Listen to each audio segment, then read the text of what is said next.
The Lord be with you. And with your spirit. Hear the holy gospel of our Lord Jesus Christ according to St. John.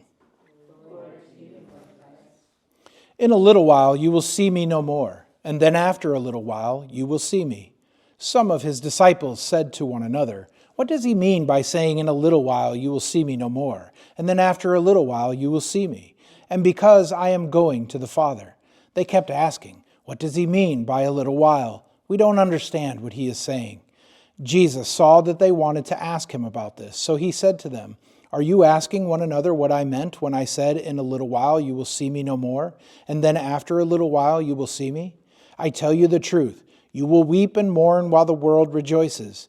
You will grieve, but your grief will turn into joy. A woman giving birth to a child has pain because her time has come. But when her baby is born, she forgets the anguish because of her joy that a child is born into the world. So with you, now is your time of grief, but I will see you again and you will rejoice, and no one will take away your joy." This is the gospel of the Lord.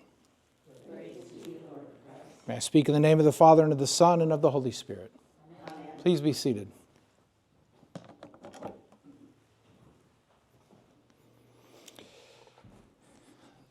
The disciples really didn't get it.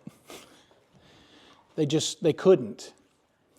And it's in the same way it is for us that when questions arise of why people have to go and be away from us. Why is it that God took so-and-so? And why is it that God took so-and-so? And we have certainly experienced those kinds of questions and those kind of feelings here at St. Mark's within the last 2 years. That's certainly the case.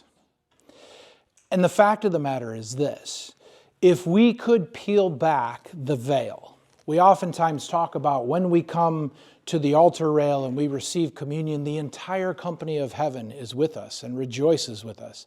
And it's the thinnest veil that you can get on earth between heaven and earth.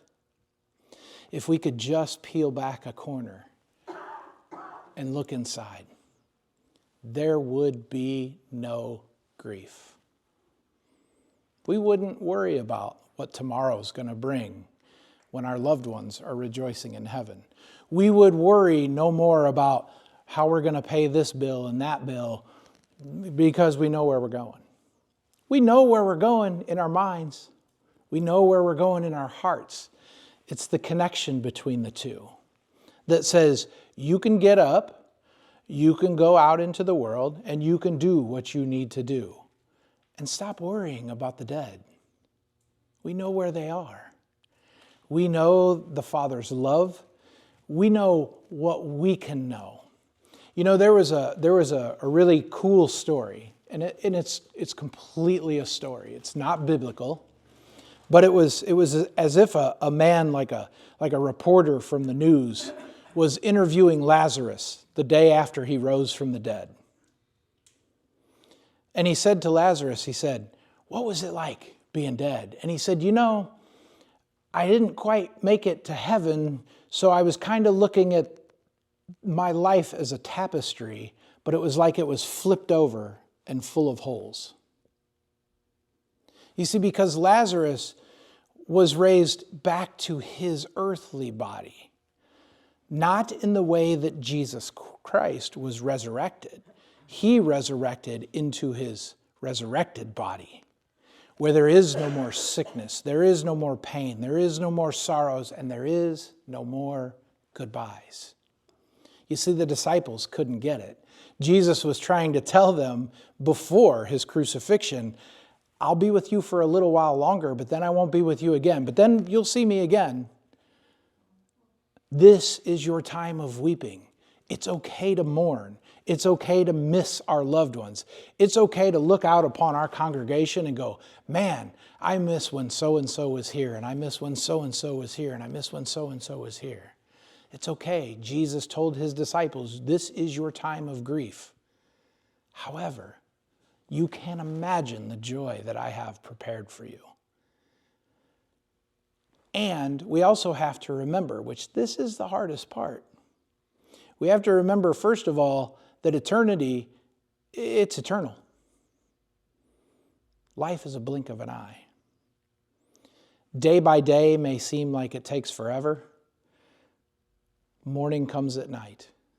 Weeping comes at night. But joy comes in the morning. And that morning, when we get to heaven, whew, man, I can't wait. I don't know about y'all. But here's my point. My point is, don't beat yourself up when you mourn. Don't beat yourself up when you weep. Don't beat yourself up when you say, well, if so-and-so were just here. Why, God? Why? Because you know what? Whoever so-and-so is, they ain't worried about a thing. And they know that your problems here on earth, they're like a fleeting flower.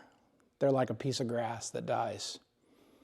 Joy will come in the morning. In the name of the Father, and of the Son, and of the Holy Spirit. Amen.